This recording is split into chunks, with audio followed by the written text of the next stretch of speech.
Timnas Indonesia akan menjamu Timnas Jepang pada matchday kelima grup C, putaran ketiga kualifikasi Piala Dunia tahun 2026. Zona Asia di Stadion Utama Gelora Bung Karno, Jakarta, Jumat 15 November 2024. Timnas Indonesia harus berjuang ekstra karena untuk sementara berada di peringkat kelima grup C dengan poin 3. Adapun Timnas Jepang punya kans besar lolos otomatis ke Piala Dunia 2026 dari putaran ini. Masih memuncaki grup dengan 10 poin. Di atas kertas, Jepang tetap lebih diunggulkan dengan kedalaman skuad dan rekam jejak yang mereka miliki.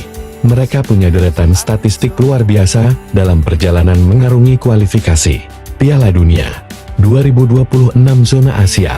Tim besutan Hajime Moriyasu menjadi satu di antara tim paling kuat di Asia. Berikut ini sejumlah statistik menakutkan yang dimiliki Timnas Jepang sebelum bersuah tuan rumah Timnas Indonesia.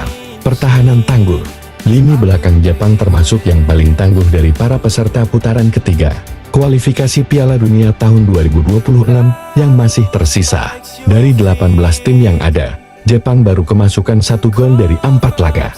Pencapaian ini sama dengan Iran yang menguasai grup A. Jepang mempunyai deretan pemain di wilayah pertahanan yang ciamik. Kiper ada Shion Suzuki. Kemudian di depannya ada trio bek Ko Itakura, Koki Machida, hingga pemain muda Kota Taken. Lini belakang Jepang bisa bertambah kuat setelah pelatih Hajime Moriyasu kembali memanggil bek senior Yuto Nagatomo.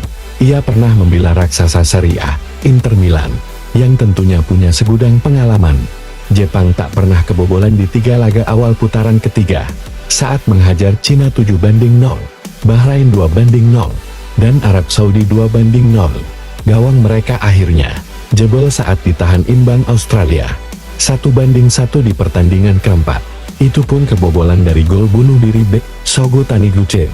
Hobi bikin gol. Jepang tidak hanya tangguh di lini belakang.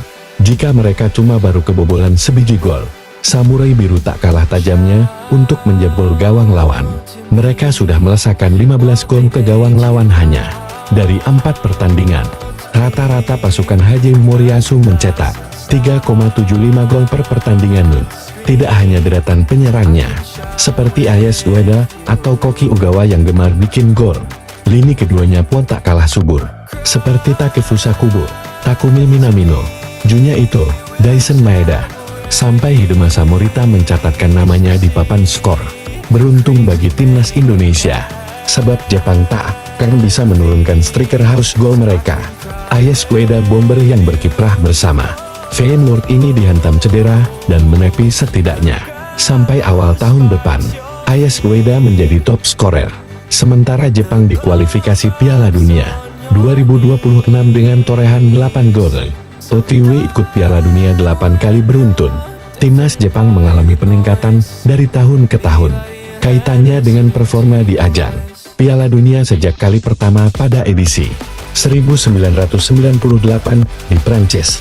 Setelah itu, Jepang tidak pernah absen satu kali pun hingga edisi Piala Dunia terakhir diikuti pada tahun 2022 di Qatar. Hal ini berarti Jepang sudah 7 kali beruntun tampil di Piala Dunia, ajang turnamen sepak bola paling bergengsi sejagat. Jepang berturut-turut tampil di Piala Dunia tahun 1998 Prancis, 2002 Jepang Korsel, 2006 Jerman, 2010 Afrika Selatan, 2014 Brasil, 2018 Rusia, dan tahun 2022 Qatar.